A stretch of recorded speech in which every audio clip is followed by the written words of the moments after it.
सम्मानीय मंच और जितने भी शिव भक्त, जितने भी शिव सैनिक आज जो बैठे हैं, उनको सभी को छत्रपति शिवाजी महाराज की जन्म उत्सव पर कोटि कोटि बधाई।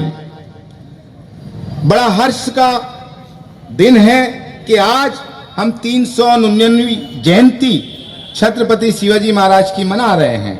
शिवाजी महाराज का इतिहास बताने के लिए 10 मिनट की जरूरत नहीं लगती, 10 घंटे भी कम पड़ते हैं। लेकिन आपकी स्थिति को देखते हुए जो कुछ भी थोड़ा बहुत मेरे पास है, मैं आपको थोड़े से में समझाने की कोशिश करूंगा।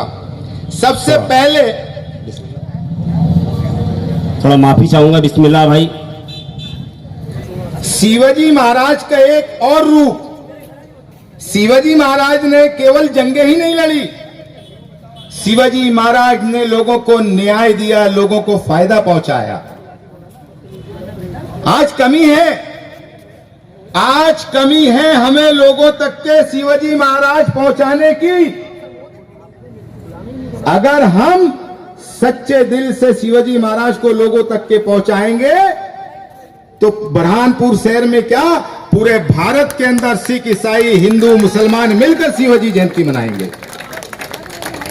कुछ मतभेद हो सकते हैं, कुछ इतिहासकार अपने हिसाब से लिखते हैं, कुछ इतिहासकार शिवाजी महाराज का सच्चा इतिहास लिखते हैं। कभी जिंदगी के अंदर ये कभी मत सोचना कि शिवाजी महाराज की लड़ाई धार्मिक थी। शिवाजी महाराज की लड़ाई उस दौर के अंदर राजनीतिक लड़ाई थी, और शिवाजी महाराज की मुगलों के साथ नहीं, स्थानीय जो गैर मुस्लिम हिंदू राजा थे उनके साथ भी युद्ध हुआ है। आज आमतौर से मुस्लिम समाज के अंदर आज दिन भर से चर्चा मेरे साथ चल रही है। बिस्मिल्लाह जी, आप शिवाजी महाराज की जयंती पर जा रहे हैं भाषण देने के लिए। आपको पता है कि शिवाजी महाराज इस्लाम के दुश्मन थे, शिवाजी महाराज मुसलमानों के दुश्मन थे।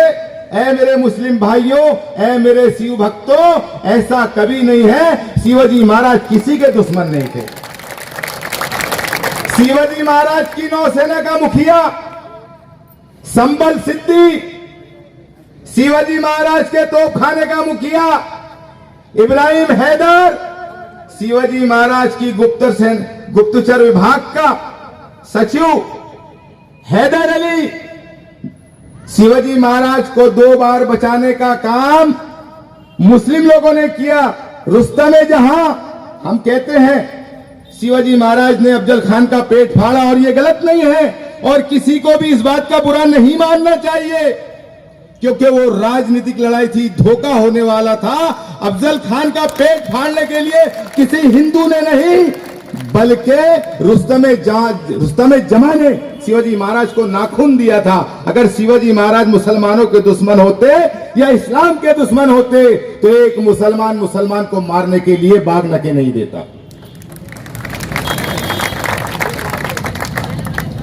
शिवाजी महाराज ने बाबा याकूब थोरा वालों को उम्र भर पेंशन देने का ऐलान किया, और सैकड़ों एकड़ जमीन बाबा याकूब को दी। मुसलमानों को ही नहीं, जब गुजरात में ईसाइयों के चर्च के ऊपर हमला हुआ तो शिवाजी महाराज ने फादर एम्ब्रोज को मदद की और फादर एम्ब्रोज को फायदा पहुंचाया। कहने का मतलब यह है कि शिवाजी महाराज कोई धर्म से नहीं थे, वो बहुजन हिताय बहुजन सुखाय, जिसको यानी शिवाजी महाराज ने अगर मंदिर बनवाए तो शिवाजी महाराज ने रायगढ़ के किले पे मस्जिद भी बनवाई। मकसद यह है कि शिवाजी के मायने शिवाजी डराने की चीज नहीं, शिवाजी हिफाजत की चीज है। शिवाजी का मतलब एकता, शिवाजी का मतलब अखंडता, शिवाजी का मतलब प्रेम, शिवाजी का मतलब भाईचारा, शिवाजी का मतलब सद्भाव। यानी शिवाजी को अनुसरण करो तो आप एक सच्चे पक्के शिव भक्त हो सकते हैं। हम शिवाजी के मौले बन जाएं, किसी गरीब पर जुल्म होता देखे तो उसके लिए खड़े हो जाएं, कोई किसी को सता रहे तो उसकी मदद करे, तब जाकर हम शिवाजी महाराज के सच्चे और पक्के मौले बन सकते हैं। आज जरूरत है केवल मराठों में ही नहीं, भारत के पूरे लोगों के अंदर शिवाजी महाराज की छवि को प्रकाशित करने का समय है। हर लोगों तक के शिवाजी महाराज पहुंचना चाहिए, ताकि लोग शिवाजी महाराज के नाम से डरे नहीं, बल्कि शिवाजी महाराज के नाम से गर्व करें कि हम भारत के अंदर भारतीय राजा शिवाजी के वंशज हैं और शिवाजी के भक्त हैं। साथियों, बोलने के लिए बहुत कुछ है, बोलना तो बहुत कुछ चाहता था, लेकिन एक ये मोहब्बत का संदेश अगर हम वाक्य के अंदर शिवाजी के भक्त हैं, और मैं तमाम उन लोगों से भी कहना चाहूंगा जहां तक मेरी आवाज पहुंच रही है कि शिवाजी से मोहब्बत करो, शिवाजी से नफरत नहीं, क्योंकि शिवाजी किसी के दुश्मन नहीं थे। शिवाजी महाराज की सेना के अंदर 1/3 मुसलमान थे। शिवाजी महाराज को आगरा से बचाने के अंदर 2 लोगों का हाथ था, जिसमें एक मुसलमान था मदारी मेहतर। क्यों? क्या शिवाजी महाराज इस्लाम या मुसलमानों के दुश्मन थे? आज जो भी आपको परोस रहा है, जो भी आपको ये बात बता रहा है, वो शिवाजी महाराज की छवि को धूमिल कर रहा है और शिवाजी महाराज को बदनाम कर रहा है। तो ऐ शिव भक्तों, मौले बन जाओ और सच्चे इतिहास के साथ शिवाजी महाराज के नाम को सूरज की तरह चमकाते रहो। शिवाजी के नाम से डराना नहीं, बल्कि शिवाजी के नाम से मोहब्बत पैदा करो, खुलूस पैदा करो। इस देश को अगर आज कोई जरूरत है तो एकता की जरूरत है, अखंडता की जरूरत है। इस देश के अंदर ये देश अखंड होगा कब होगा कि हम शिवाजी महाराज के विचारों को पहुंचाएंगे। शिवाजी महाराज का क्या सपना था? अखंड भारत का सपना था शिवाजी महाराज का, और वो सपने को वो पूरा करते करते इस दुनिया से चले गए।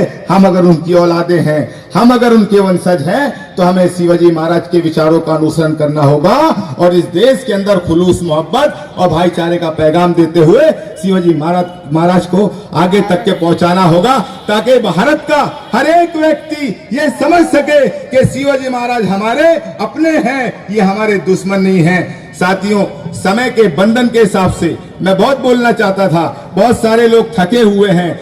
आप लोगों ने मेरी बात को सुना और जिन लोगों ने मुझे यहाँ बोलने का मौका दिया, मैं उन लोगों का शुक्रगुजार हूँ। और आपसे एक बार विनती करता हूँ कि बताओ, मैं नारा लगा रहा हूँ, मैं देखना चाहता हूँ। लोग कहते मराठा यानी मरहट्टा, अब मैं देखना चाहता हूँ कि आप नारे का कितना जोर से अपनी आवाज लगाते हैं। अरे तुमचा आमचा नाता काय, जय जिजाऊ जय शिवराया। तुमचा आमचा नाता काय, जय जिजाऊ जय शिवराया। तुमचा आमचा नाता काय, जय जिजाऊ जय शिवराया। जय जिजाऊ जय शिवाजी, जय फूले, जय साऊ, जय भीम, जय भारत। अस्सलाम वालेकुम, अल्लाह हाफिज।